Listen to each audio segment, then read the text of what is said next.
Organisation का division हमने दो टाइप में करा था बेटा, एक थी नॉन फंडिंग और एक थी फंडिंग।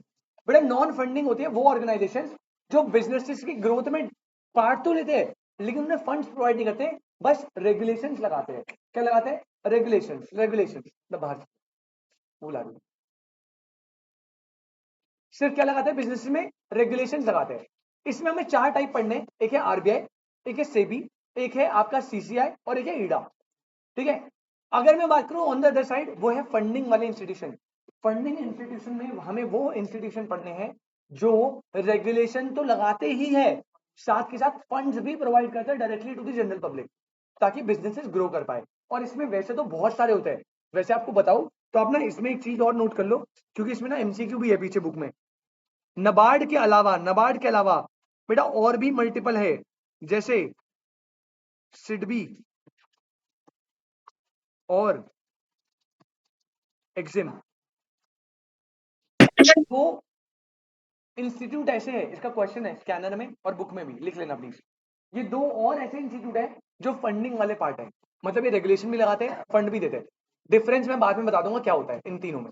ठीक है, बट आपके सिलेबस में नहीं है, सिलेबस में सिर्फ हमें कौन सा पढ़ना है बेटा? नबार्ड। अब हमें स्टार्ट करना है, 5 इंस्टीट्यूशन है बेटा। मैंने आपके साथ स्टार्ट करता है इंस्टीट्यूशन नंबर 1 से, और सबसे पहले हमने कौन सा इंस्टीट्यूशन लिया था बेटा? आरबीआई। बहुत सिंपल है, आपने बचपन में मनी एंड बैंकिंग में काफी सारी बातें पढ़ी थी, बस उसी को आगे कराएंगे। लास्ट क्लास मैंने दो नोट्स बनवाए थे, एक बना था किसका बेटा? आरबीआई का इंट्रोडक्शन, कब आया था, एक्ट कब आया था, हेड ऑफिस कहाँ था, मूव कब हुआ, पहले प्राइवेट था फिर नेशनलाइज हुआ था, है ना, पूरा बताया था। सेकंड हमने क्या पढ़ा था बेटा? आरबीआई का रोल, आपको याद है 8-9 पॉइंट थे। ठीक है, एपेक्स मॉनेटरी इंस्टीट्यूशन है, इकोनॉमिक स्टेबिलिटी मेंटेन करता है, कंट्रोल मॉनेटरी पॉलिसी, गवर्नमेंट को एडवाइजर देता है, और फ्रेंड फिलोसफर गाइड है कमर्शियल बैंक का। उसके बाद प्रायोरिटी सेक्टर लैंडिंग करता है और प्रोटेक्ट करता है government security in credit direction. ये सारे रोल थे, डायरेक्ट आपको पॉइंट लर्न करने हैं, आपको बोलेगा इनमें से कौन सा आरबीआई का रोल नहीं है। ठीक है ना, कोई दिक्कत? मतलब शॉर्ट ट्रिक यही है, जैसे मैं बाद में बताऊंगा शॉर्ट ट्रिक ये है, जहां पे बैंकिंग, जहां पे मॉनेटरी पॉलिसी ऐसे टर्म्स यूज हो रहे हैं वहां पे कौन आएगा? आरबीआई। खत्म बात। अब आज की क्लास में रूल पता है ना क्लास का? बुक लाया तू? शक्ल देखने आया यहाँ पे मेरी? ये देखने आया है? बुक का है, इससे पढ़ लेगा। मैसेज देखा था? गलत बात है। और कौन नहीं लाया बुक? क्यों? कि तुम इसमें इसको ना लाइटली मत लो बेटा, लास्ट में रीड करोगे ना छोड़ के आओगे तुम्हें 40 नंबर का पार्ट। मैं बता रहा हूँ अभी रीड हो रहा है, तमीज से रीड करके नोट बना लो। अगली क्लास में ना आना तब क्लियर इंस्ट्रक्शन के साथ। रूल है, जब अगली दोनों क्लासेस का पिछला रिकॉर्डिंग ले लियो भेज दूंगा, दोनों पिछली क्लासेस का बुक में सारा हाईलाइट है। और याशिका से पूछ लियो कैसे नोट्स बनाने, याशिका जी ने थोड़ा डायरेक्ट कर देना कैसे कैसे करना है, करके आना अगली क्लास, लास्ट क्लास और आज का दोनों का। अब देखो सो के मजे ले ले तो बेटा। आज जो हमें हेडिंग करनी है वो है आपका फंक्शंस ऑफ आरबीआई। आज जो हमें टॉपिक करना है that is what? Functions of RBI. RBI के क्या क्या फंक्शंस है? क्या आपने ये 12th क्लास में पढ़ा था? Issue of currency notes, bankers bank and supervision, banker to the government, है ना, custodian of foreign exchange, credit control करता है, रेपो रेट, बैंक रेट, ये सब पढ़ा था ना? बस वही सब रिपीट हो रहा है, दोबारा पढ़ना पड़ेगा, याद करना पड़ेगा, क्वेश्चन आते हैं हमेशा। अब फंक्शन में जाने से पहले यहां से फंक्शन स्टार्ट है बेटा। एक ना वर्ड आगे क्या बोलता है थोड़ा ध्यान से देखना, आपको पहली लाइन में यहां पे दिखेगा एक वर्ड है प्रियम्बल। ठीक है, प्रियम्बल ऑफ आरबीआई। क्या आपको दुष्यंत सर ने प्रियम्बल का मतलब बताया है? सुना है आपने वर्ड प्रियम्बल? अगर बताया बहुत अच्छी बात है, नहीं बताया तो सुन लो। इंटर में जब आप लॉ पढ़ोगे एक चैप्टर आता है इंटरप्रिटेशन ऑफ स्टैट्यूट, वहां पे इसकी डेफिनेशन होती है प्रियम्बल की 4 नंबर की, इंटर के लॉ में। प्रियम्बल मतलब बता दूं क्या होता है? मन्नू भाई जब भी आप कोई एक्ट पढ़ते हो, जैसे आपने कॉन्ट्रैक्ट एक्ट पढ़ा, या एक्ट से पहले जब आप कोई कभी लेटर लिखा है, letter, formal letter, formal letter में आप पूरी बकवास करने से पहले एक ऊपर सब्जेक्ट लिखते थे, है ना, कि ये लेटर किससे रिलेटेड है। उस सब्जेक्ट को लिखने का पर्पस क्या होता था? कि भाई अगर किसी बंदे को जल्दीबाजी में पढ़ना है जिसके पास टाइम नहीं है, तो पहले वो बॉडी पढ़ने से पहले वो सब्जेक्ट से रिलेटेड पढ़ ले कि ये नोटिस है किस लिए। ऐसा करते थे ना?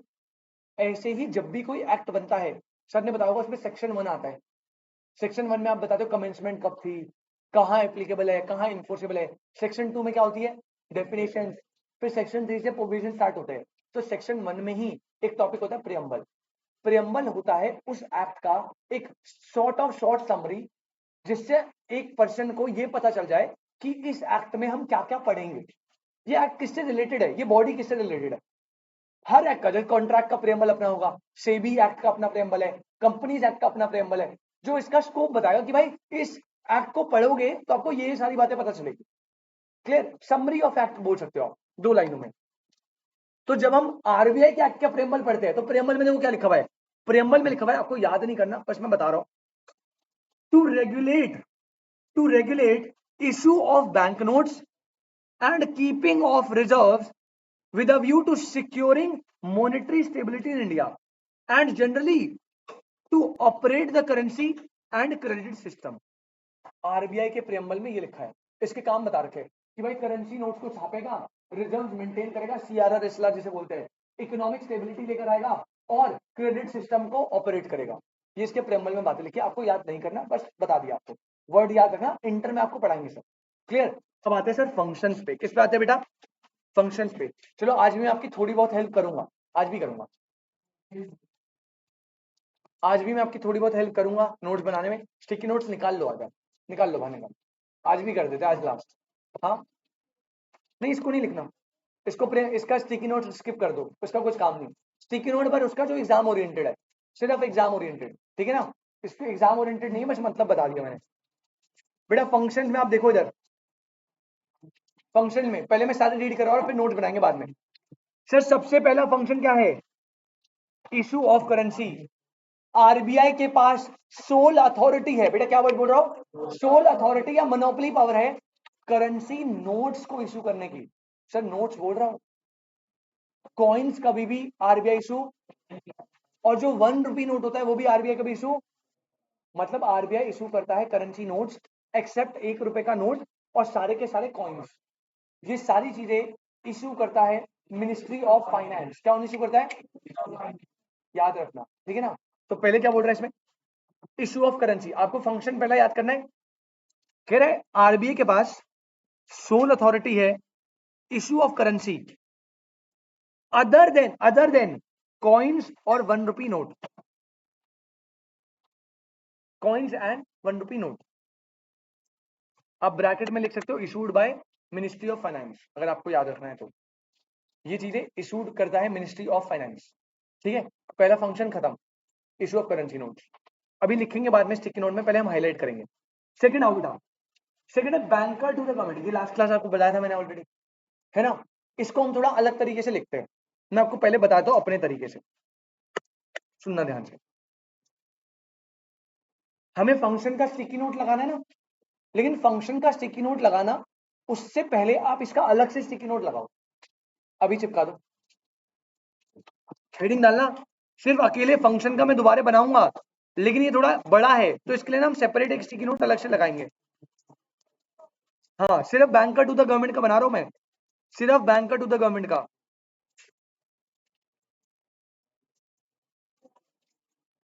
ठीक है, सिर्फ बैंकर टू द गवर्नमेंट का बना रहा हूं बेटा।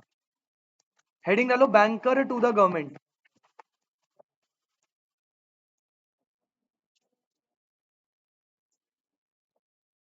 हेडिंग डालेंगे banker to the government. Functions का अभी अलग से लिखवाऊंगा, ये सिर्फ बैंकर टू द गवर्नमेंट का अलग से है, क्योंकि ये इंपॉर्टेंट है, थोड़ा बड़ा है, ठीक है। अब बैंकर टू द गवर्नमेंट में पहले मैं आपको अपने टर्म्स में लिखवाता हूं। बेटा याद रखेंगे गुनगुन जी, जो सेंट्रल बैंक है वो गवर्नमेंट के लिए 3 फंक्शन करता है। कितने फंक्शन करता है, 3। तो RBI perform 3 functions for government, और ये सेंट्रल स्टेट दोनों गवर्नमेंट है, ठीक है। सर 3 फंक्शंस कौन से, तो बेटा इसको आप डिवाइड करेंगे 1 2 3। बैंकर टू द गवर्नमेंट में आरबीआई गवर्नमेंट के, सेंट्रल स्टेट गवर्नमेंट के 3 फंक्शन करता है perform.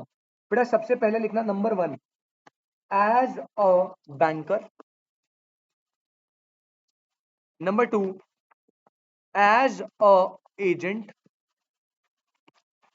Number 3 as a financial adviser. बेटा क्या एडवाइजर वाला लास्ट क्लास करवाया था आपको? मनु भाई एडवाइजर है, बडवाइजर नहीं, एडवाइजर। बडवाइजर मतलब जो तेरे चेहरे पे चमक आई है ना, पता है मुझे तुझे मतलब पता। सर्च कर लियो बेटा। अनीस भाई सर्च कर रहे हो क्या बडवाइजर क्या होती है? अच्छा, बडवाइजर बेटा एक लिकर का नाम है, शराब, शराब, ठीक है।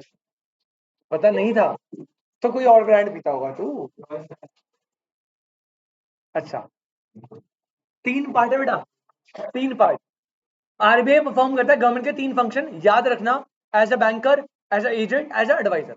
अब अलग अलग कैपेसिटी में अलग अलग काम करता है। सबसे पहले आरबीआई एज अ बैंकर करता है 3 काम। एज अ बैंकर के अंदर लिखना, नंबर 1 पहला काम है मेंटेन करता है करंट अकाउंट। बेटा मेंटेन करता है गवर्नमेंट का क्या? Current account. RBI central state सारी गवर्नमेंट का। जैसे हमारा saving current account commercial bank करता है, ऐसे गवर्नमेंट का आरबीआई करता है। एज अ बैंकर सेकंड काम होता है उसका, वो देखता है कितना पैसा कहां से आया और गवर्नमेंट को कितना पैसा कहां देना है। रिसीट एंड पेमेंट्स को हैंडल करता है गवर्नमेंट की RBI as a banker. Ashima ji ये कैसा फंक्शन है? As a banker. और बेटा थर्ड और लास्ट काम है, अगर बुरे समय में गवर्नमेंट को लोन एंड एडवांसेस चले मिल चाहिए तो वो भी प्रोवाइड करता है कौन? RBI as a banker. जैसे पब्लिक को चाहिए तो कमर्शियल बैंक देता है, जैसे आरबीआई किसको देता है? गवर्नमेंट को। तो ये 3 काम है as a banker. Current account maintain करेगा, रिसीट एंड पेमेंट देखेगा और लोन एडवांसेस प्रोवाइड करेगा जब नीड होगी।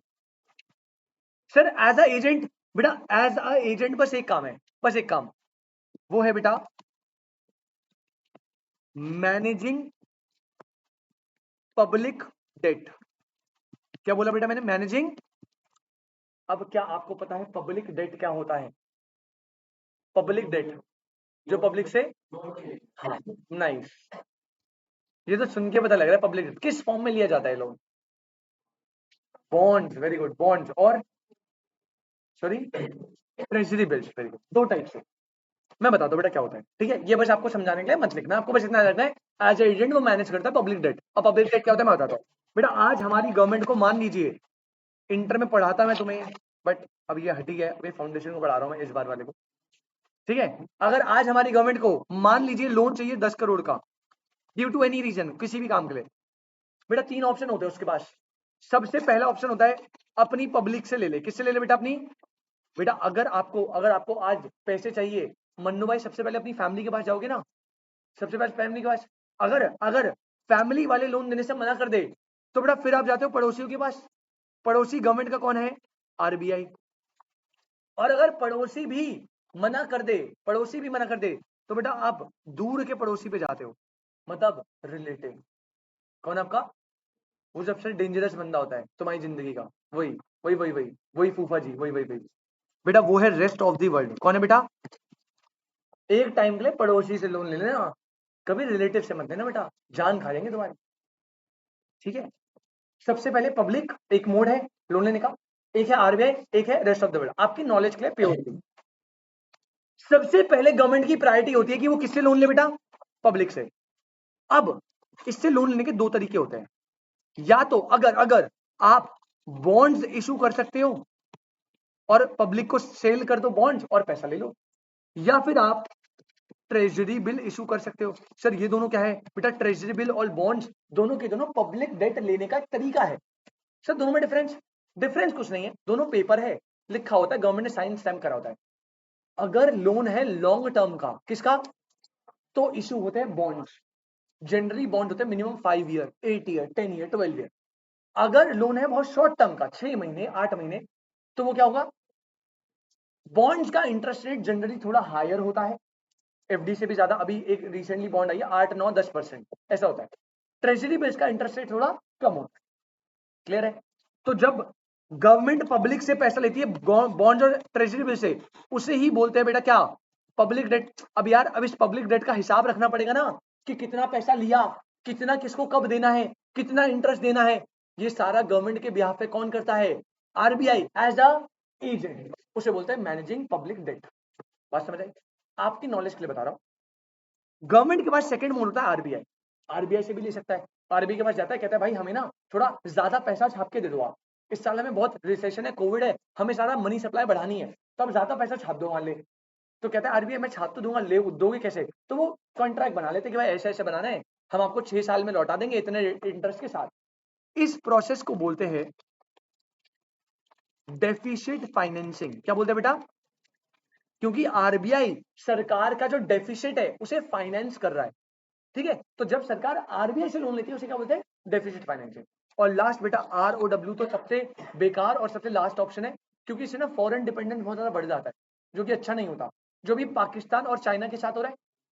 अब चाइना कोई भी पॉलिसी बनाएगा, आपको लगता है बेटा पाकिस्तान कभी उसे कॉन्फ्लिक्ट करेगा? नहीं। क्यों? अगर मन्नू ने आज मुझसे 100 रुपए ले लिए उधार पे, और कल मन्नू को बोला मन्नू यार एक बार चाय ले आ जरा मार्केट से, अब मन्नू अंदर से कितनी भी गाली दे, ए यार काम नहीं पढ़ने आया मैं, लेकिन बाहर से वो जाएगा। पता है क्यों जाएगा? जाएगा बेटा, तो पता है क्यों जाएगा? कहेगा अगर मैं नहीं गया और सर को वो 100 रुपए याद आ गए तो मैं क्या करूंगा? फॉरेन डिपेंडेंस बढ़ जाती है ना, आपको पॉलिसीज को ना चाहते हुए भी एक्सेप्ट करना पड़ता है, क्योंकि आपको डर है भाई ये तो पैसा वापस मांग लेगा। तो ये चीज है। अब यहाँ पे हमारे ये सारा आपकी नॉलेज ले रखा है। मैं वापस आ रहा हूँ इस वाले पार्ट पे बेटा, जो मुझे काम था। हाँ जी बेटा, वो भी एनएससी होता है, वो भी यार उसमें वो ना, वो जो एनएससी का पार्ट होता है ना, वो जनरली जो मेजर स्टॉक होता है वो पोस्ट ऑफिस के पास जाता है। आरबीआई के पास सेकेंडरी जाता है, वो पहले पोस्ट ऑफिस होल्ड करता है उसे। जो इंडियन पोस्ट ऑफिस होते हैं ना, एनएससी सर्टिफिकेट पहले डायरेक्टली उनके पास जाता है पब्लिक से, फिर एनएससी पोस्ट ऑफिस के पास जाता है वहां पे आरबीआई के पास। तो डायरेक्टली एनएससी का पब्लिक और आरबीआई का कोई कनेक्शन नहीं है, वो पोस्ट ऑफिस बीच में इंटरमीडिएट है वहां पे। अच्छा, एज ए फाइनेंशियल एडवाइजर आ जाओ। एज अ फाइनेंशियल एडवाइजर बेटा एक ही काम है, क्या करता है? एडवाइस देता है, advice on on economic and financial matter. बस आपने बेटा इतना सा लिख देना है। अब आप देखो वहां पे सारे पॉइंट्स हमने कवर कर लिए, एक आधा अगर छूटेगा तो हम वही नोट कर लेंगे। ठीक है बेटा, एडवाइस देता है इकोनॉमिक और फाइनेंशियल मैटर्स पे। ऐसे याद करोगे हो जाएगा यार, ट्रस्ट में। वो बुक में थ्योरी इतनी रिजिड है, आप कैसे करोगे? बस ऐसे याद करना है। दिशा जी क्लियर है? 3 रोल, तीनों के अपने अपने फंक्शन। अब इधर आ जाओ, ये नोट कर लिया आपने? अब आ जाओ इधर, फटाफट रीड करवा रहा हूं बेटा। फंक्शन क्या है as a banker?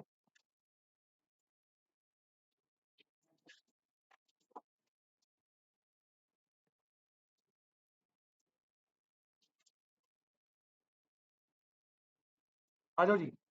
Sorry, as banker to the government. अब सुनना भाई, बैंकर टू द गवर्नमेंट आराम से। सबसे पहला पहला पॉइंट, ट्रांजेक्ट करता है all general banking business of central and state government. क्या मैंने लिखवाया था? रिसीट एंड पेमेंट देखता है। क्या मैंने लिखवाया था? रिसीट एंड पेमेंट देखता है। बेटा रिसीट एंड पेमेंट का मतलब क्या है? All transactions. तो पहला पॉइंट हो गया, सारे ट्रांजेक्शन देखता है सेंट्रल और स्टेट गवर्नमेंट के। ये वाला पॉइंट है फर्स्ट का B.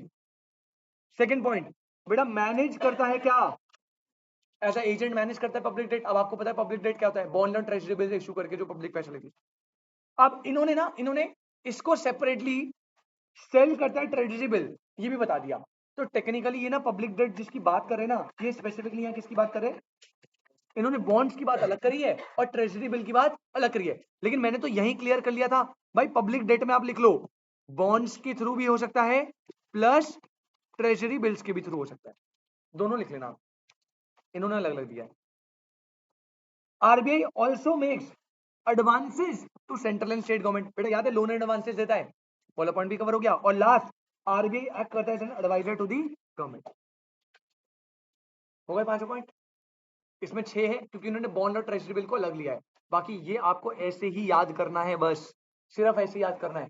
Which of the following is not a function of RBI? खत्म। क्या मैं आगे बढ़ू?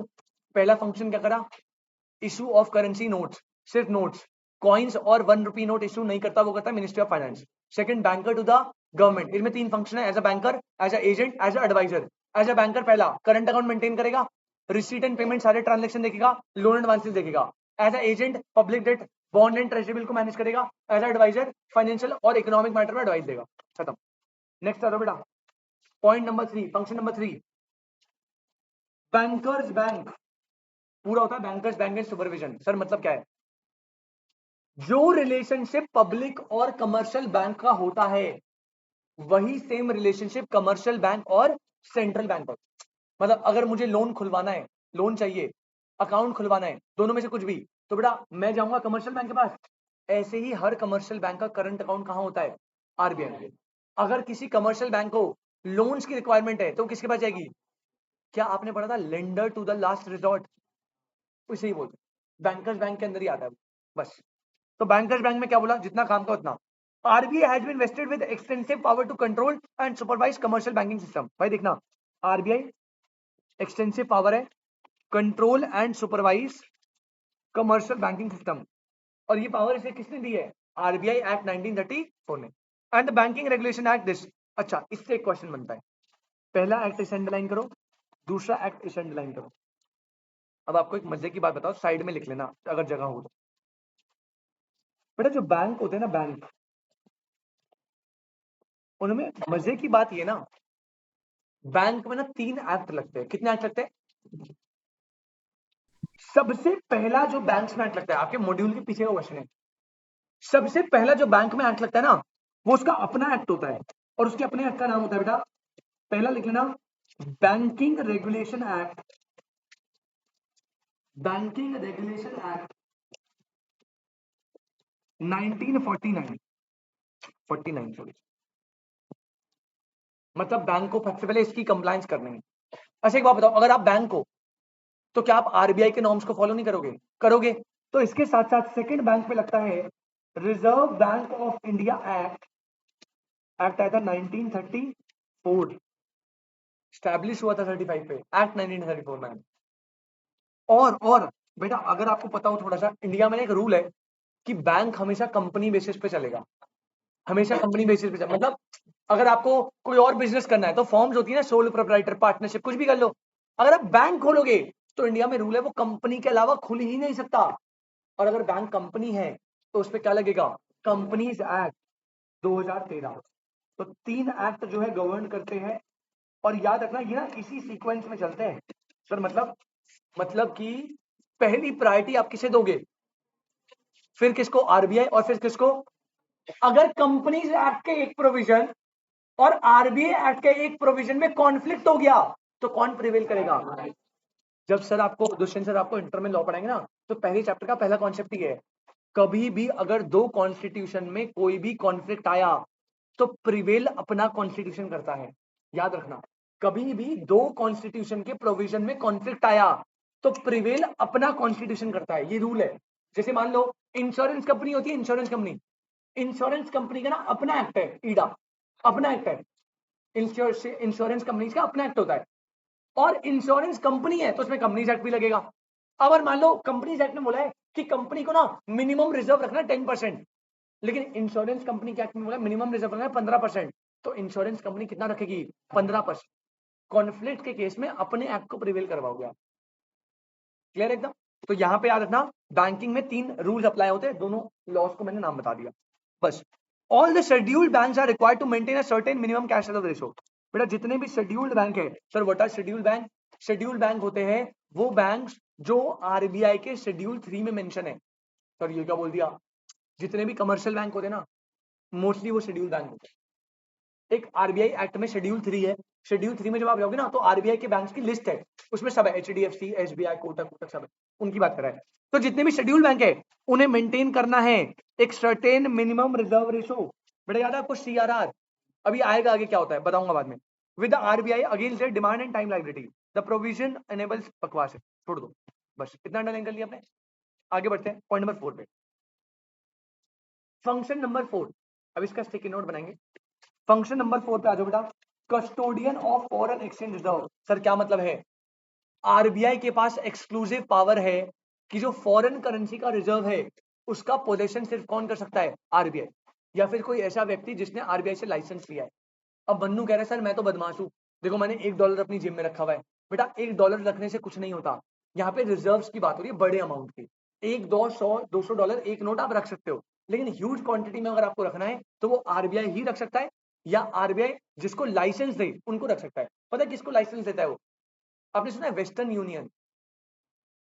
अच्छा, मनी एक्सचेंजर सुना है? मनी एक्सचेंजर, मनी एक्सचेंजर होते हैं ना, जैसे मुझे कनाडा से पेमेंट आ रही है, अब वो तो कैनेडियन डॉलर में आएगी, तो मेरे को क्या करना उस डॉलर का, तो मैं जाऊंगा मनी एक्सचेंजर के पास, उसे दूंगा डॉलर कैनेडियन वाले और उससे रुपीज ले लूंगा। तो टेक्निकली वो भी तो डॉलर या अदर करेंसी होल्ड कर रहा है ना, लेकिन बेटा उसका क्या बिजनेस होता है ना, वो लाइसेंस होता है पहली बात। तो दूसरी बात, वो डॉलर का कुछ नहीं करता, वो जाके गवर्नमेंट बैंक आरबीआई को ही डिपॉजिट करवाता है और उससे पैसे ले लेता है इंडियन रुपी, और बीच में ना वो कमीशन चार्ज करता है मेरे से। जैसे मैं आपको पहले बताता हूँ, अभी लास्ट ईयर मैं एक स्टूडेंट को पढ़ा रहा था, वो स्टूडेंट ना कनाडा में नर्स थी, कनाडा में नर्स थी वो, और वो दिल्ली इंडिया में कुछ एग्जाम्स दे रही थी, मुझे नहीं पता कौन से, उसकी फैमिली इंडिया में रहती थी, कनाडा में जॉब कर रही थी, तो वो ऑनलाइन जूम पे क्लास अटेंड करती थी, और वो जब मुझे फीस भेजती थी ना, तो वो ना वेस्टर्न यूनियन का एक कोड आता था मुझे ऐप का, बस मुझे वो जाके मालवीय नगर में उनका ऑफिस था, वो कोड दिखा देना था। तो जैसे फॉर एग्जाम्पल वो $1000 भेज रही है, तो $1 50 रुपीज का है, तो वो क्या करेगा, उसके हिसाब से पेमेंट आई 50,000, और वो 50,000 का मुझे देगा 49,500, अपने कोई चार्जेस जो भी चल रहे होते वो काट के वो मुझे दे देता है। क्लियर? तो ये बिजनेस जो मॉडल है मनी एक्सचेंजर का, वो आरबीआई से लाइसेंस ले रखे है, तभी वो होल्ड कर पा रहे रिजर्व्स को। अदरवाइज आप आरबीआई या उसके लाइसेंस के बिना फॉरेन करेंसी रिजर्व्स को होल्ड नहीं कर सकते इंडिया में। उन्हीं के पास राइट है, या तो खुद आरबीआई के पास, या जिसको उसने राइट दिया है उसके पास। यही यहाँ पे लिखा हुआ है, आप इसमें देख सकते हो। बस आपको पॉइंट याद रखना है, इसके अंदर कुछ भी नहीं है, जहां पे अंदर मटेरियल है एग्जाम ओरिएंटेड मैं बता दूंगा, अदरवाइज पढ़ने के लिए हमारे पास बहुत सारी चीजें हैं। फोर्थ पॉइंट डन है। अब आते हैं बेटा अगले पॉइंट, फिफ्थ पॉइंट पे। फिफ्थ पॉइंट पे इसे कर लीजिएगा इंपॉर्टेंट, लेकिन ये मैं ज्यादा अभी नहीं करवाऊंगा, क्योंकि इसका ना जो पार्ट है वो अंदर बॉक्स में दिया हुआ है, ये रहा बेटा इसका पार्ट, यहाँ पे समझाया हुआ है इसे, तो जब ये बॉक्स आएगा मैं तभी समझाऊंगा, अभी तो बस मैं थोड़ा सा बता रहा हूँ। फंक्शन नंबर 5 है कंट्रोलर ऑफ क्रेडिट। हाँ जी, कस्टोडियन का नहीं नहीं, कुछ नहीं, कुछ छोड़ दो, स्किप करो आगे। कंट्रोलर ऑफ क्रेडिट, बेटा पहली बात याद रखना, आशिमा जी यहाँ पे ना क्रेडिट का मतलब क्या है, बेटा क्रेडिट का मतलब यहाँ पे है मनी सप्लाई, लिख लो साइड में। बेटा मनी सप्लाई पढ़ा है आपने क्या होता है, जितना पैसा पब्लिक के पास होता है at a particular point of time. अब पब्लिक के पास कितना पैसा है, इसको कंट्रोल करने का राइट किसके पास है, आरबीआई के पास। एक टॉपिक होता था क्रेडिट क्रिएशन, वो बैंक करता था, कमर्शियल बैंक, उसकी बात नहीं कर रहे, यहाँ पे क्रेडिट कंट्रोल की बात कर रहे हैं। सर क्रेडिट कंट्रोल का मतलब पता है क्या है, बेटा आरबीआई जब चाहे ना, आरबीआई जब चाहे पब्लिक के पास जो मनी सप्लाई है उसे अपने अकॉर्डिंगली बढ़ा सकता है, और जब चाहे पब्लिक के पास जो मनी सप्लाई है उसे अपने अकॉर्डिंगली घटा सकता है। और ये सारा काम आरबीआई करता है by the help of quantitative and qualitative instruments. ये आपने 12th में पढ़ा है सब, bank rate, repo rate, reverse repo rate, CRR, SLR, open market operation, margin requirement of loan, ये सब पढ़ा है। अगर नहीं पढ़ा मैं सब पढ़ाऊंगा, टेंशन मत लेना, नीचे दे रखा है, नीचे दे रखा है बॉक्स में, ये दे रखा है। अभी हम इसे स्किप करेंगे, बस अभी हम मैं जितना है उतना बता रहा हूँ। मनी सप्लाई बढ़ाया घटा सकता है क्वांटिटेटिव एंड क्वालिटेटिव इंस्ट्रूमेंट्स की हेल्प से, ये साइड में लिख लेना बस छोटा छोटा।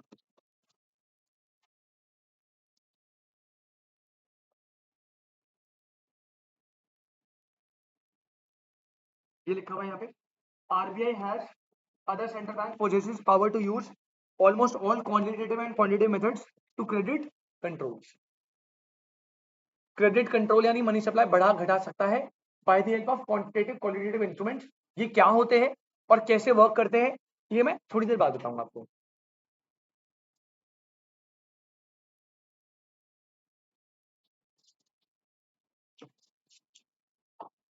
क्लियर है?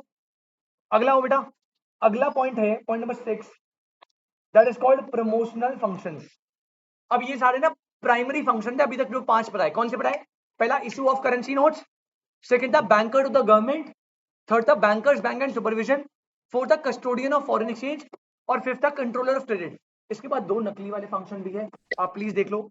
एक है प्रमोशनल फंक्शन, ये क्या बोलता है, apart from the traditional function, जो ऊपर पड़े ना ट्रेडिशनल, उनको छोड़ के आरबीआई ऑल्सो, अंडरलाइन करना, RBI also perform variety of development and promotional function. It is responsible for promoting banking habits among people and mobilizing saving for every corner of the country. It has also taken up responsibility of extending banking system territorially and functionally. Initially it was also taken up the responsibility of provision of finance. अच्छा मैंने बताया था ना, अभी लिखवा भी दिया था, नबार्ड, एग्जिम और सिडबी. आपकी बुक के पीछे क्वेश्चन है ऑड वन आउट का, जितना मुझे याद है अभी भी है शायद, पहले तो होता था हमारे टाइम ऑड वन आउट.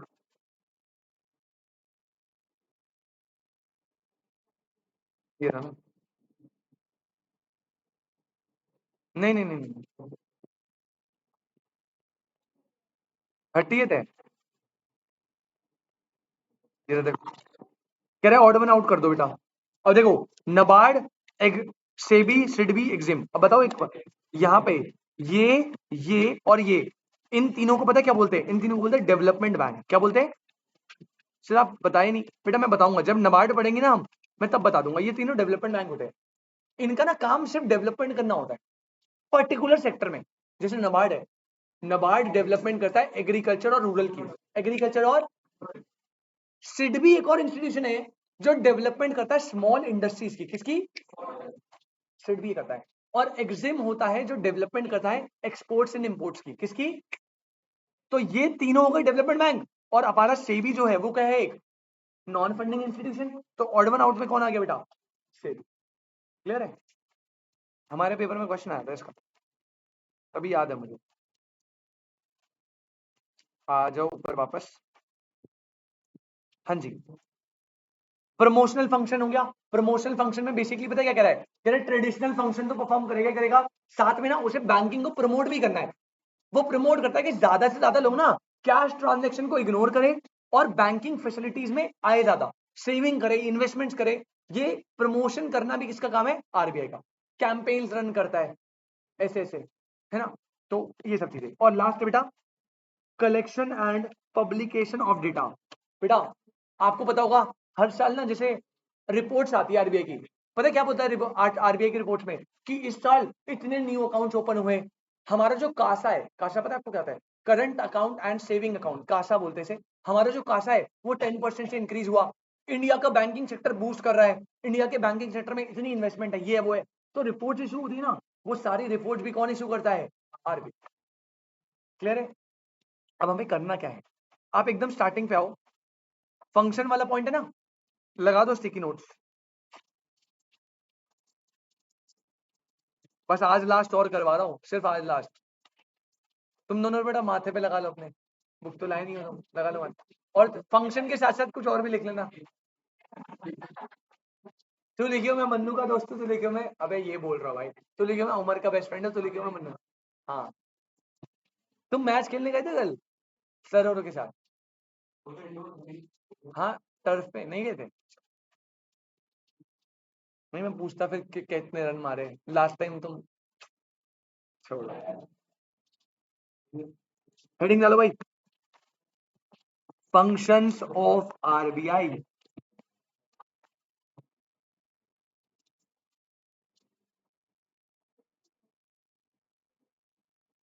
बातें मत करो तुम दोनों.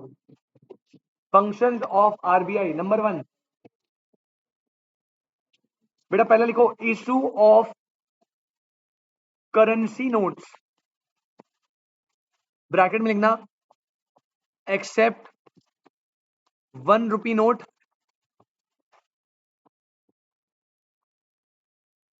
And coins. This is point number 1. Second लिखो बेटा बैंकर टू द गवर्नमेंट. इसमें तो बेटा हमने पूरा अलग से नोट दे रखा है ना एक, बैंकर टू द गवर्नमेंट का, as a banker, as a agent, as adviser, है ना. तो ये नोट तो हमने अलग से दे दिया था, तो इसको हम बिल्कुल ऐसे छोड़ देंगे. आरबीआई कंपनी है बेटा, RBI is not a company. RBI एक स्टैट्यूटरी बॉडी है, स्टैट्यूटरी बॉडी, कंपनी नहीं होती वो. स्टैट्यूटरी बॉडी होती है जो पार्लियामेंट में ना लॉज से स्टैब्लिश होती है. ठीक है, it is not a company. Normal banks company होते हैं. आ जाओ थर्ड, आ जाओ बेटा, थर्ड लिखना बैंकर्स बैंक एंड सुपरविजन. सारे कमर्शियल बैंक का बैंक है और सुपरविजन करता है। फोर्थ लिखना बेटा, custodian of foreign exchange reserve,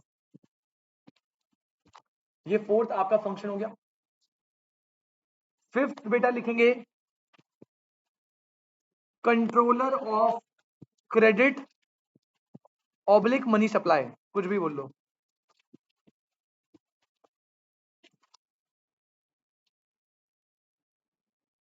sixth आप लिखेंगे बेटा,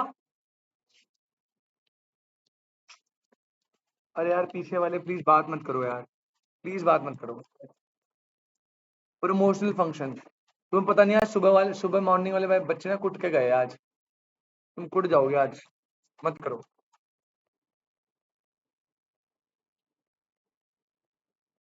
प्रमोशनल फंक्शन बेटा, इसमें आप एक चीज याद रखना, ब्रैकेट करके लिख दो इसमें, NABARD comma SIDBI comma Exim, ये तीनों क्या है, ये तीनों है डेवलपमेंट बैंक्स। नोट में ये तीनों डेवलपमेंट बैंक्स है। नबार्ड फोकस करता है development of rural area, SIDBI focus करता है डेवलपमेंट ऑफ स्मॉल इंडस्ट्रीज, और एक्सिम बैंक फोकस करता है development of export and import. और सेवेंथ हो गया बेटा क्या, रिसर्च एंड पब्लिकेशन फंक्शन है क्या, सेवेंथ बचेगा, sorry collection and publication of data, collection and publication of data. ऊपर वाले 5 बेटा ट्रेडिशनल फंक्शन है, नीचे वाले 2 नॉर्मल फंक्शन। अभी हमें इस वाले फंक्शन को बहुत डेप्थ में पढ़ना है, फिफ्थ वाले नीचे, डेवलपमेंट बैंक डीबी, ये तीनों डेवलपमेंट बैंक है।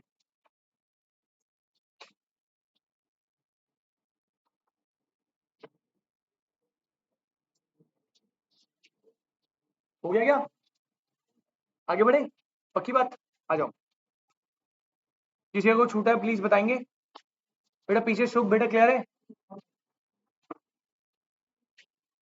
तो फिर हो गया, तुम दोनों का हो गया, तो बातें करके, हाँ मुझे पता, उन दोनों का पढ़ रहे हो, डिस्कशन वाली पढ़ाई कर रहे हो।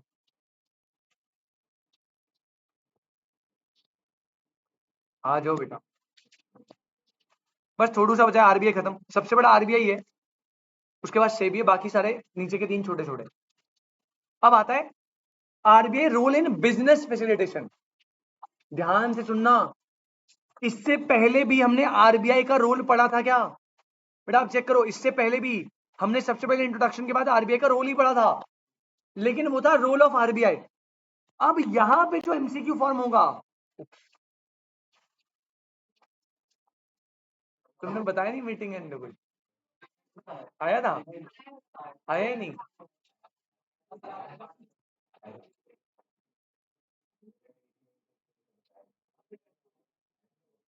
यार चुप रहा आरबीआई,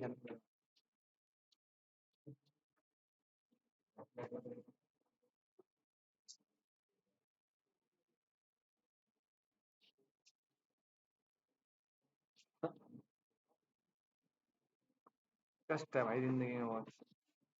चलो गूगल मीट देखते हैं।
सेमली बार बार तो देने मुश्किल होती है, तभी मैं करता हूँ।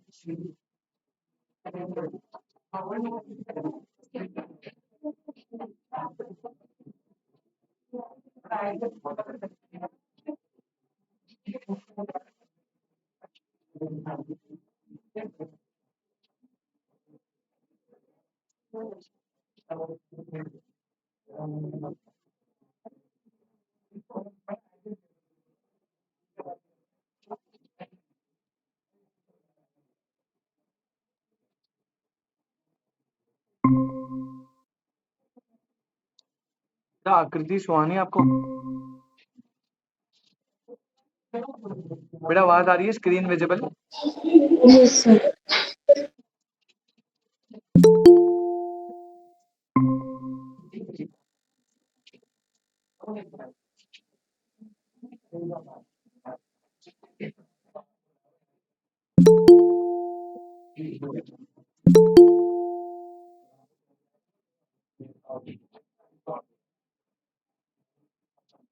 आ जाओ भाई, आ जाओ।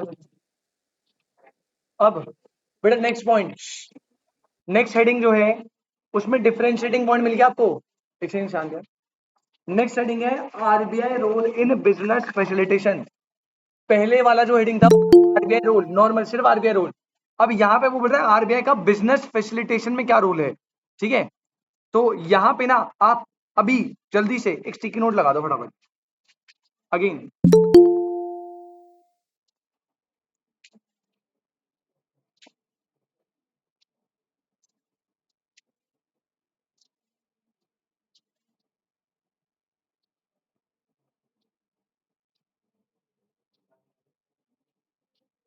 फटाफट से, ठीक है। हेडिंग देना बेटा इसमें, बस ये लास्ट टॉपिक है, जल्दी आ जाओ। RBI role in business facilitation.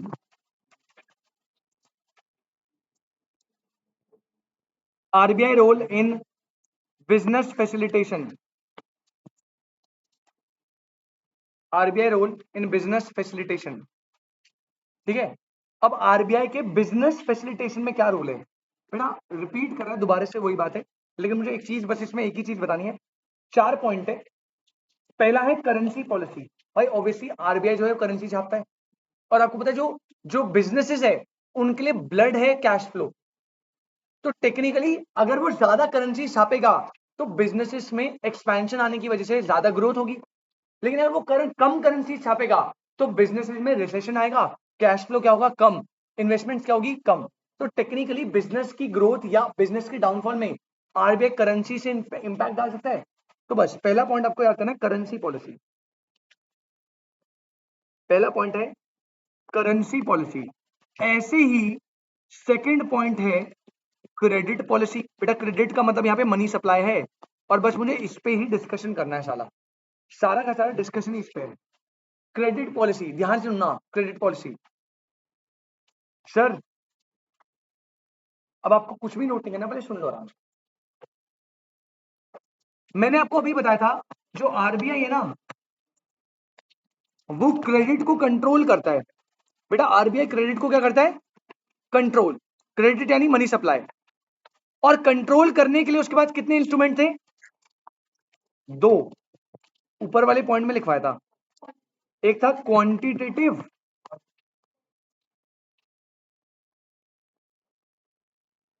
और एक होते क्वालिटेटिव। बेटा ना क्वालिटेटिव आपके 12th में थे, ना क्वालिटेटिव आपके अभी है।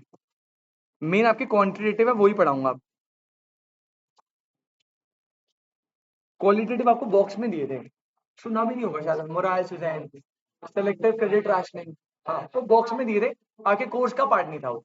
यहाँ पे भी नहीं है, बॉक्स में था वो नहीं था। डेफिनेशन थी, इंप्लीकेशन नहीं थी उनकी, डेफिनेशन थी बस। हाँ ठीक है, ठीक कोई नहीं। यहाँ पे क्वांटिटेटिव डील करने हैं बस। अब मैं क्वांटिटेटिव की लिस्ट बता रहा हूँ बेटा। क्वांटिटेटिव में आपको यहाँ पे जो पढ़ने हैं वो है पहला रेपो रेट, सेकंड है बैंक रेट, थर्ड है reverse repo rate,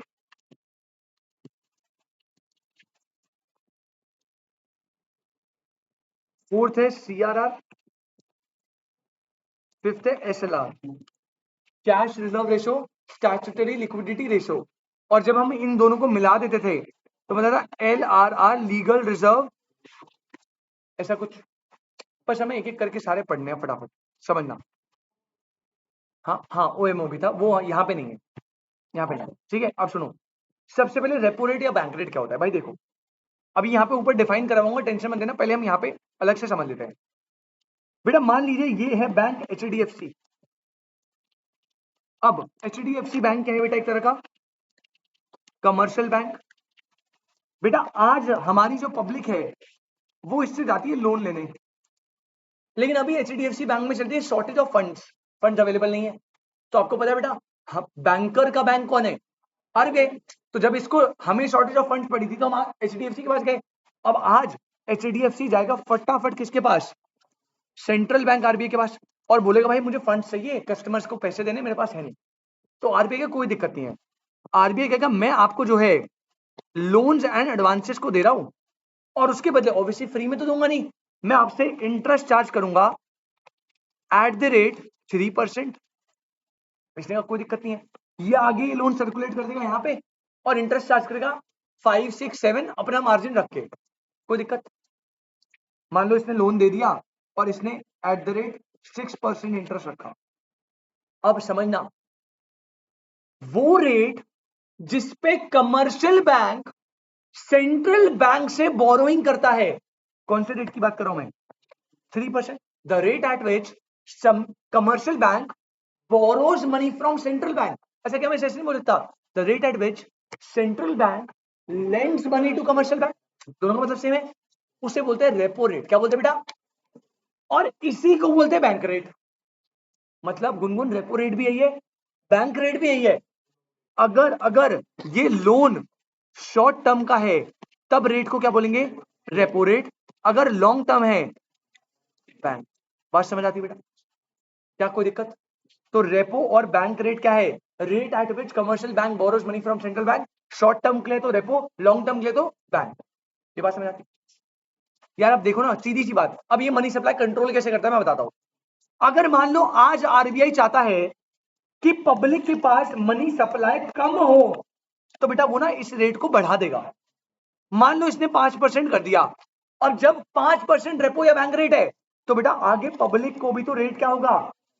interest rate high हो जाएंगे, क्योंकि इसको भी तो प्रॉफिट कमाना है। अब ये 5% 6 का कितना कर देगा? मान लो 9। अब जो पब्लिक है जब उन्हें लोन मिलेगा at a higher interest rate, तो वो लोन लेने के लिए क्या होंगे? Encourage, discourage? डिस्करेज। तो वो लोन एंड बोरिंग कम लेंगे, मनी सप्लाई विल फॉल।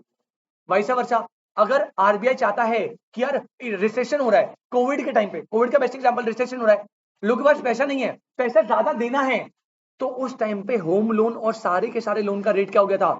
कम। क्यों? क्योंकि पीछे से रेपो बैंक रेट क्या हो गए थे? कम। अब बैंक रेट कम हो गए, इससे इंटरेस्ट रेट कम हो गए, तो पब्लिक ना लोन लेने के लिए एनकरेज हुई ज्यादा, मनी सप्लाई क्या हो गया? ज्यादा। बस। तो टेक्निकली ये आपको करना होता है, और ये सारा रेपो बैंक कौन संभालता है? RBI। तभी तो उसे बोला कि वो क्रेडिट यानी मनी सप्लाई को कंट्रोल कर देता है, जब चाहे बढ़ा देगा, जब चाहे घटा देगा। बात समझ आई? ठीक है, तो ये होता है रेपो। किसके लिए होता है बेटा? शॉर्ट टर्म के लिए बोरोइंग करता है कमर्शियल बैंक। और ये क्या होता है बेटा? जब वो लॉन्ग टर्म के लिए बोरोइंग करता है। दो रेट क्लियर है? अच्छा, इसका ना एक भाई आता है रिवर्स रेपो रेट। अब ये क्या होता है? अब यार एक बात बताओ, जैसे जैसे कमर्शियल बैंक उधार लेता है RBI से, नॉर्मली तो यही होता है, वो उधार लेता है। बेटा कई बार ऐसा होता है ना कि वो उधार देता भी है, लेकिन आपको क्या लगता है उधार देना अच्छा साउंड कर रहा है? RBI को उधार दे रहा है, सही साउंड कर रहा है? नहीं। तो इसको वर्ड कैसे बोलता है ना, कहता है भाई देखो कई बार ना HDFC की बैंक के पास ना कुछ सरप्लस फंड्स होते हैं। क्या होता है बेटा? कुछ, बस यही वर्ड आएगा। RBI सॉरी कमर्शियल बैंक के पास कुछ सरप्लस फंड होते हैं। अब वो कहता है यार ये सरप्लस फंड ना लोगों को दूंगा, मन नहीं कर रहा, एक काम करता हूँ मैं ना आरबीआई आपके पास रखवा देता हूँ सरप्लस फंड, फालतू पड़ा हुआ है मेरे पास। ये सरप्लस फंड ये दे देता है आरबीआई को, तो ये फंड दे दिए। अब सेंट्रल बैंक को बोलेगा कि भाई मैं रख लूंगा, कोई दिक्कत नहीं है, बदले में कुछ देना है क्या? तो बोलेगा हाँ भाई, जब आप मुझे पैसे दे रहे थे तब आपने लोन लिया था ना, इंटरेस्ट लिया था, अब मैं आपको अपने सरप्लस फंड रखवा रहा हूं तो मैं इस पे रेट ऑफ इंटरेस्ट चार्ज करूंगा। तो इस बार आरबीआई इंटरेस्ट देता है किसको? कमर्शियल बैंक, और इस रेट को बोलते हैं क्या? Reverse repo rate. और हमेशा याद रखना, ये जो फंड रखवाता है ये हमेशा शॉर्ट टर्म के लिए होता है। किस टर्म के लिए होते हैं? बस, तो 2 पॉइंट हो गए। रेपो रेट होता है वो रेट जिसपे कमर्शियल बैंक बोरोइंग करता है सेंट्रल बैंक से शॉर्ट टर्म के लिए। रिवर्स रेपो रेट होता है वो रेट जिसपे कमर्शियल बैंक अपने सरप्लस फंड्स किसको रखवाता है? सेंट्रल बैंक को, शॉर्ट टर्म के लिए होगा, शॉर्ट टर्म के लिए। कोई दिक्कत? सेम सिनारियो उसके साथ है भाई। अगर एक बात बताओ, आरबीआई ने रिवर्स रेपो रेट को बढ़ा दिया तो बेटा ये तो बैंक के लिए अच्छी बात है। बैंक कहेगा यार पब्लिक को पैसा दूंगा, रिस्क में जाएगा, लोन का रीपेमेंट करे या ना करे, यहाँ पे रेट ऑफ इंटरेस्ट ज्यादा है, एक काम करता हूँ सारा पैसा कहाँ रखवा देता हूँ? आरबीआई के पास। तो पब्लिक को लोन देने की कैपेसिटी क्या हो गई? कम। मनी सप्लाई क्या हो जाएगा? कम हो जाएगा। आप देखो उल्टा है, मनी सप्लाई कम करना है, सबको बढ़ाना है। मनी सप्लाई को बढ़ाना है, सबको क्या करना है? कम। अगर वो ये रिवर्स रेपो रेट कम कर देगा, आरबीआई कहेगा भाई देख मेरे पे रखवाएगा, मैं तो इंटरेस्ट नहीं दूंगा, दूंगा तो 1% दूंगा, तो बैंक कभी रखवाएगा उसके पास? कहेगा मैं क्यों रखवाऊं, लोन दूंगा ज्यादा, मनी सप्लाई विल राइज। बात समझ आती क्या? पक्की बात। अच्छा, इसके अलावा 2 रेट और होते हैं, 2 रेशियोज और होते हैं। एक होता है बेटा सीआरआर, एक होता है एसएलआर। शॉर्ट फॉर्म में बताओ, इसमें सीआरआर वो रिजर्व है, सीआरआर वो रिजर्व है जो कमर्शियल बैंक सेंट्रल बैंक को देता है। वो रिजर्व जो कमर्शियल बैंक किसको देता है? सेंट्रल। हफ्ता टाइप होता है, हफ्ता समझते हो ना, प्रोटेक्शन मनी। कल को अगर कोई भी ऊपर नीचे पंगे हो गए तो कमर्शियल बैंक जाएगा ना उसके पास लोन लेने, तो बेटा क्यों लेगा लोन? जैसे आप एक बार बताओ, पब्लिक को कमर्शियल बैंक लोन कब देता है? जब वो उसके कस्टमर्स है। बिना अकाउंट ओपन कराए आपको लोन दे देगा वो? नहीं ना। तो आरबीआई भी कहता है भाई देख तुझे ना रिजर्व रखना पड़ेगा, अगर तुझे नहीं रखना मत रख, कोई जिद नहीं है, लेकिन अगर कभी फ्यूचर में तेरे को कोई भी प्रॉब्लम आई तो मैं lender to the last resort तभी वर्क करूंगा जब तू सीआरआर रखवाएगा। अगर तू सीआरआर नहीं रखवाएगा तो मैं तेरी हेल्प नहीं करूंगा, सीआरआर रखवाएगा तो उस सीआरआर के बेसिस में मैं तुझे लोन दे दूं। तो ये कंपल्शन नहीं होता, बट रखवाते हैं। और generally it is 5 to 6%, generally जो भी चलता है, फ्लक्चुएट होता रहता है। क्लियर हो गया सीआरआर? अच्छा, एसएलआर क्या होता है? बेटा ये वो रिजर्व है, ये वो रिजर्व है जो एचडीएफसी बैंक इटसेल्फ रखता है अपने पास। बेटा क्या उसे रेंट नहीं देना, क्या उसे सैलरीज नहीं देनी, इलेक्ट्रिसिटी बिल नहीं देना, क्या उसे एटीएम पे कैश नहीं देना, कोई हो सकता है अपने अमाउंट्स को विड्रॉल कराने आ गया, सारी चीजें रखनी पड़ेंगी ना बेटा। तो उसके लिए वो एसएलआर रखता है, and this is approximately 14 to 15% of the total deposit. वो बैंक टू बैंक डिफर करता है, अपने बैंक की अपनी मर्जी है। मिनिमम 14 to 15 है, कुछ 50 भी रखता है, कुछ 30 भी रखता है, वो बैंक पे डिपेंड करता है। कोई दिक्कत? अब सीधी सी बात दोबारा से अगेन, अगर मनी सप्लाई बढ़ाना है तो रिजर्व क्या रखो? कम। अबे भाई रिजर्व कम रखोगे तो लोन क्या दे पाओगे? ज्यादा। अगर मनी सप्लाई ज्यादा करना है तो रिजर्व कम रखना है, वाइस वर्सा। अगर मनी सप्लाई कम करना है तो रिजर्व क्या रखो? ज्यादा। आरबीआई कहेगा भाई सीआरआर रखवाना है 10%, तो बाकी रिमेनिंग कम लोन दे पाओगे ना, मनी सप्लाई कम। बात समझ आया? अब बस यही आपका क्रेडिट पॉलिसी होता है बेटा। अब देख लो, सब कुछ यही बताया क्रेडिट पॉलिसी में, पूरा आपको bank rate, repo rate, CRR, SLR सब बताया भाई इस पूरे पैराग्राफ में। और मेन आपको ना ये पैराग्राफ ना भी पढ़ो तो ये पढ़ लेना। आ जाओ इस पे, रेपो रेट लिखना। अभी वो नोट छूटा हुआ है, मुझे पता है वो नोट छूटा हुआ है, अभी से पेंडिंग डालो, रुको, इधर आओ सीधा, पहले आओ रेपो रेट, अंडरलाइन करेंगे बेटा। Rate at which bank borrows money from RBI, उसे बोलते हैं रेपो रेट। लेकिन याद रखना ये होता है शॉर्ट फॉर्म का। किस फॉर्म का? और ये मिलता है अप टू 2 वीक्स।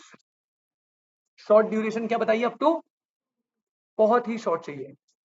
इसके अलावा एक थोड़ा एडवांस भी होते हैं, एलएएफ, एमएसएफ, वो इंटर में आने थे आपके, बेटा अब तो खैर पढ़ना ही नहीं तो। ठीक है, अगला बैंक रेट क्या होता है? बैंक रेट, बेटा बैंक रेट जैसे कह रहे हैं रेपो रेट शॉर्ट टर्म के लिए होता है, कह रहा है आपका जो बैंक रेट है वो किस लिए होता है?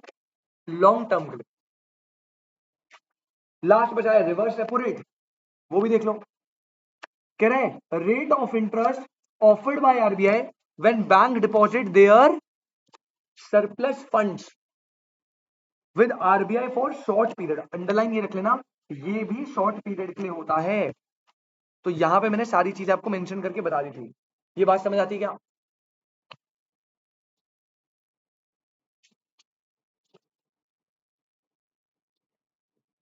कोई दिक्कत? ये क्लियर है? चलिए आज के लिए इतना ही, मिलते हैं आपको। ये नोट ये लिखना है ना बेटा? रुको एक सेकंड, एक सेकंड रुको, एक सेकंड रुको ना ना, आप अभी फोटो ले लो, इसका नोट अलग से बना देना बेटा। एक बंदा ले लो कोई भी जो पास बैठा हुआ है और ग्रुप पे सेंड कर दो। ना ना ना ना ना, मैं बता रहा हूँ, रुक जाओ 1 मिनट, रुक जाओ, अबे रुक जाओ 1 मिनट, सुनना। ये वाला नोट पूरा खाली छोड़ देना 2 के बाद, इसमें 2 पॉइंट और आएंगे, ठीक है? इसके लिए आप सेपरेट नोट बनाना, अलग से स्टिकी नोट, और ये वहां लगा लेना। अगली क्लास स्टिकी नोट सारे बन जाए तो ही आना, अदरवाइज घर पे बैठना। और बेटा अगली क्लास में एंट्री नहीं दूंगा बुक के बिना, और सारा पुराना काम कंप्लीट करे बिना, ठीक है ना? करके आइए, वरना क्लास से बाहर कर दूंगा क्लियर टर्म्स में। हाँ पक्का।